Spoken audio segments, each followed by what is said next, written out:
I am back in Sanford. It's been 5 days since I last posted a video. This is just going to be an update on how much progress has been made on the cleanup. You can see we're walking down the main street right now. Pizza place over here. A lot of the buildings are just getting gutted right now. You can see the welcome to Sanford sign that I had in my last drone video up here. So we're just going to walk down Main Street, kind of do an update, and then head over to the dam.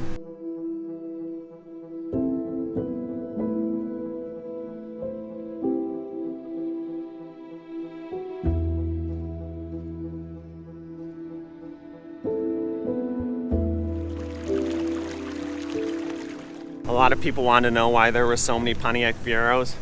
See a lot of them here, and even more up here on the street. And there's actually a Fiero museum up here.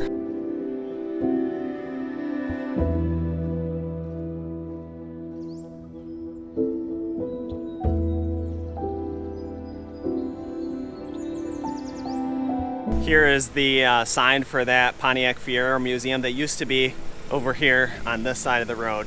So this is what is left of the Pontiac Fiero museum. It's like they took an excavator to it and demolished it. You can see quite a few Pontiac Fieros back over there. Let's go ahead, head down here to the end of Saginaw Road, see if there's any repairs going on down here.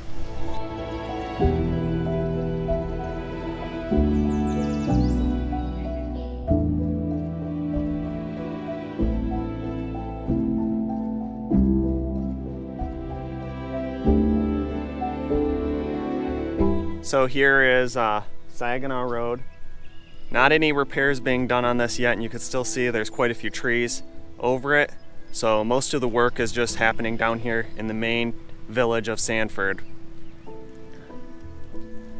I'm gonna take a walk down and show you guys how deep the river is right now, because a lot of the water in this area has now subsided, and you can start to see a little bit more of the park here.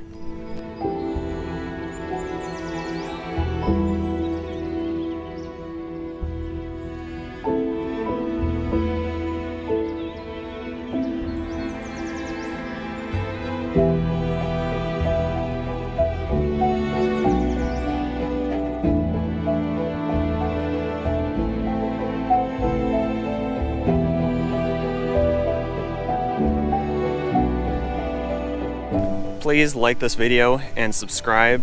It really helps get the word out there in front of more people and actually show what is going on here in Sanford that the media is not covering out there.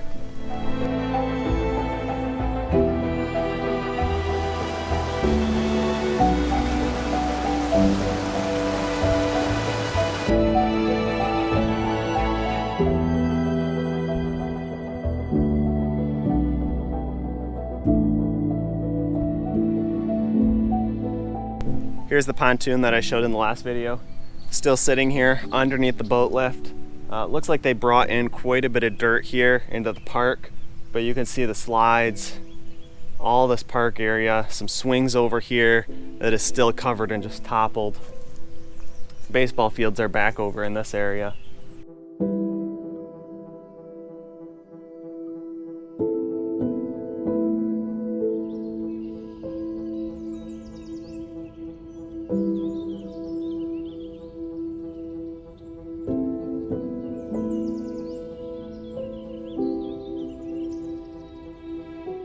Here's a little bit more of Saginaw Road on this side. You can see there's just massive holes in it where it was eroded. And over here on this side, you can see that they actually laid some pipe down here. And I think inside of these, they actually have some underground wiring ran to this side of the village to restore power back to this side.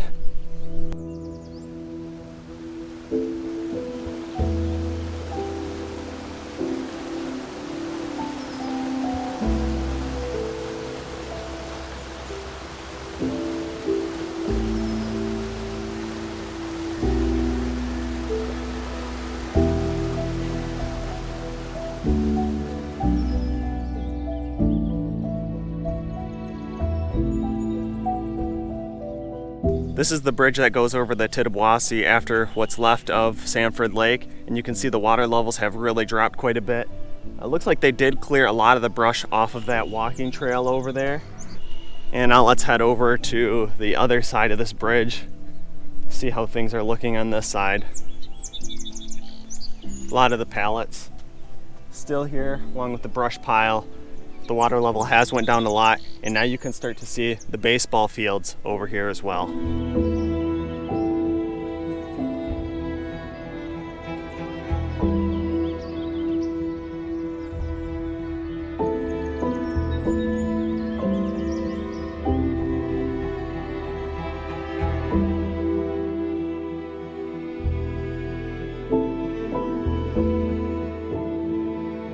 On the opposite side of the river, we have the museum here, and there used to be logs that were piled up on this right here. And good news is that the train is still standing up here. It doesn't look like that was hardly affected at all. Although last time we were here, this church had all the pews out here on the grass trying to dry them out. Looks like they now have those moved back inside.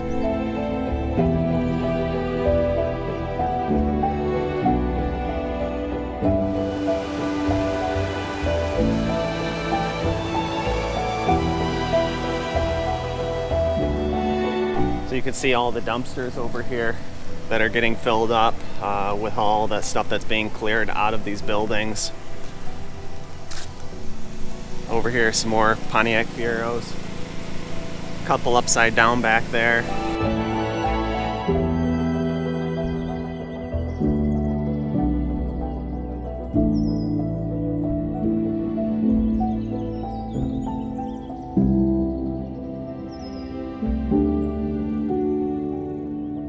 Here's a large portion of this road that has been washed out right here in front of R&R.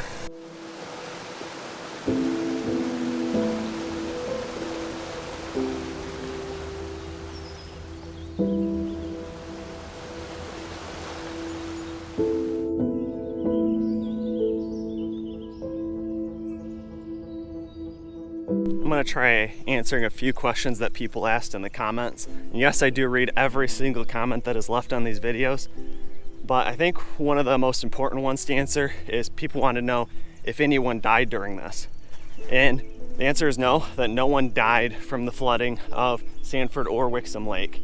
Another question was, what happened to all the fish in Sanford and Wixom Lake? Well, they went downstream, down the Tittabawassee River into Saginaw, and they are out in the Saginaw Bay now, which is connected to Lake Huron as well as Lake Michigan. So all those fish that were in these lakes are now out in the bigger lakes of Lake Huron and Lake Michigan.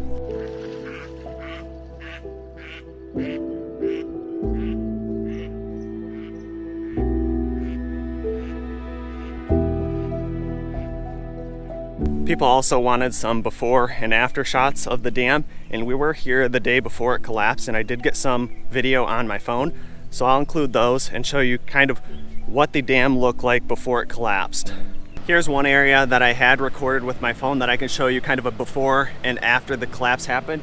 You can see that this area was massively flooded before the berm already started eroding though, and the water level came way up in here and flooded all these properties. But now you can see the water level is way back down there.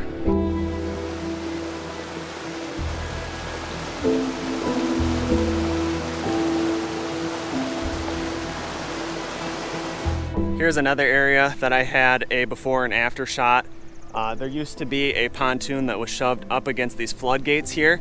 That pontoon actually did go underwater, and now you can see what's left. Still a lot of debris in front of these floodgates. A lot of the water level back here in Sanford Lake has dropped lower than even in my previous video.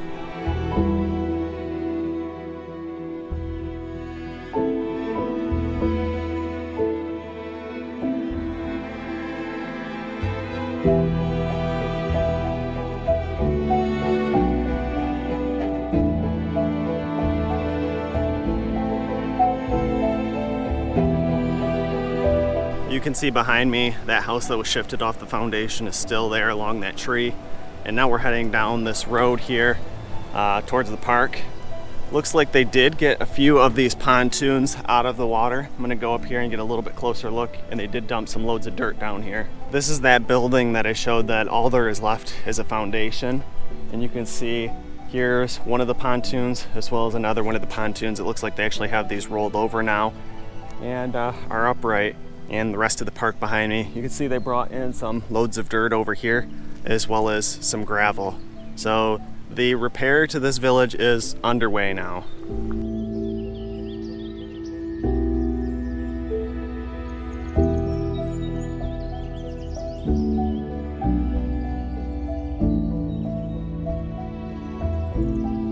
One of the main questions being asked right now is, are these dams going to be rebuilt? And the answer, I think, is still up in the air. A lot of people are saying yes, and then there's a lot of people that are saying no, that this is back to what nature used to be here. And the amount of money that it's going to take to rebuild these is quite substantial. The owners are saying that they're not going to rebuild it, that they're not going to pay for this to be rebuilt, and the people around the dam are also saying that it's going to be too much money for them to pay to rebuild it. These dams were both used for hydroelectric power, so they were getting electricity produced from these dams, as well as these lakes were used for recreational purpose as well.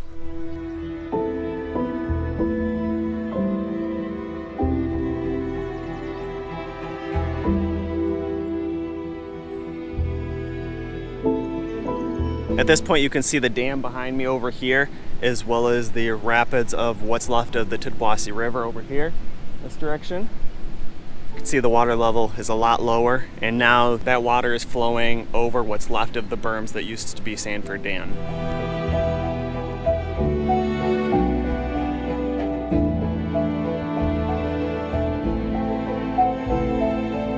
People are still wondering what the series of events were that caused this to happen. And there was a heavy rainfall that occurred, and the dams were opened up all the way, and they weren't able to handle this rainfall. At this point, with the floodgates all the way open, they started collecting a little bit of debris in front of them, plugged them up a little bit, but the spill gates could still not hold that volume of water. And Wixom Lake, the berm just completely collapsed, and all that water came flowing into Sanford Lake. The berm here in Sanford Lake actually was able to hold back a lot of that water and just very slowly erode it. If this berm had collapsed as well, we would have had massive flooding, even more than we are seeing right now. This road here used to be completely covered in silt and mud. Now that has been cleared off with the sweepers.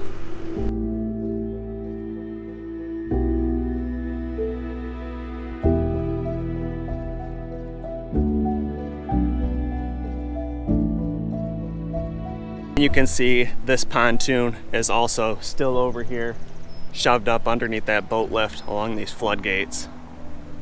See, all the trees are sticking out there like toothpicks.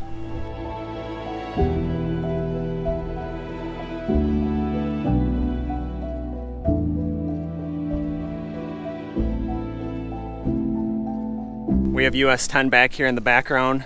This is a main freeway, kind of highway, going east to west in Michigan, and you can see work is underway to repair that bridge. They're saying in June they will have at least one lane in each direction open, and then in July they will start working on the other side to get all two lanes open in both directions of US 10.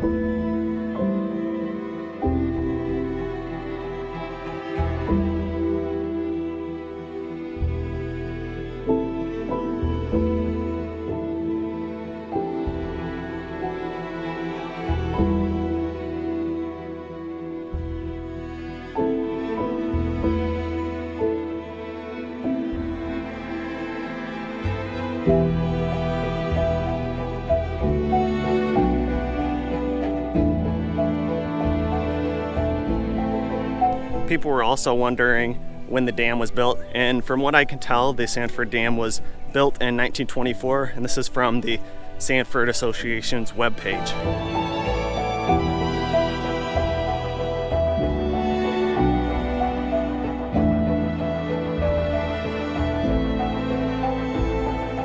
I'm going to make a little bit of a public service announcement here. This river basin here in Sanford Lake as well as Wixom Lake is owned by the Four Lakes Task Force, so do not walk on the lake bed or trespass, and they can take legal action. So make sure you're not walking on this lake bed or riding ATVs or anything out there.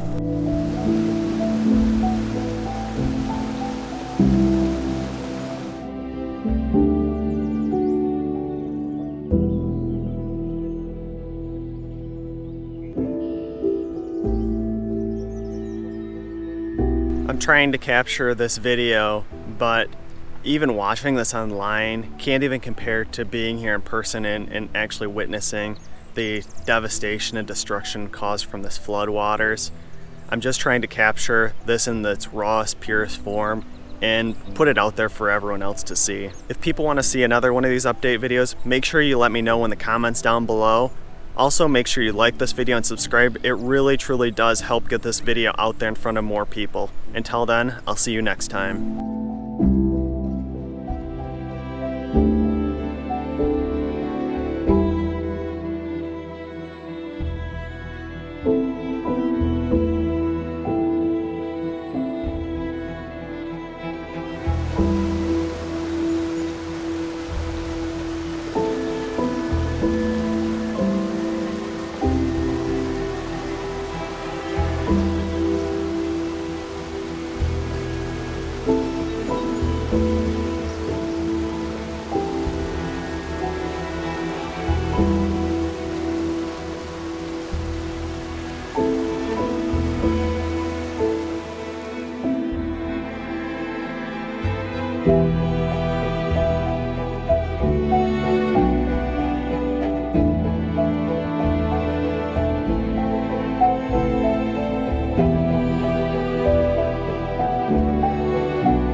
Thanks for watching, and make sure you hit the thumbs up button if you enjoyed this video. Also, make sure you subscribe so you don't miss the next videos I will be posting, and leave your questions, comments, and suggestions below.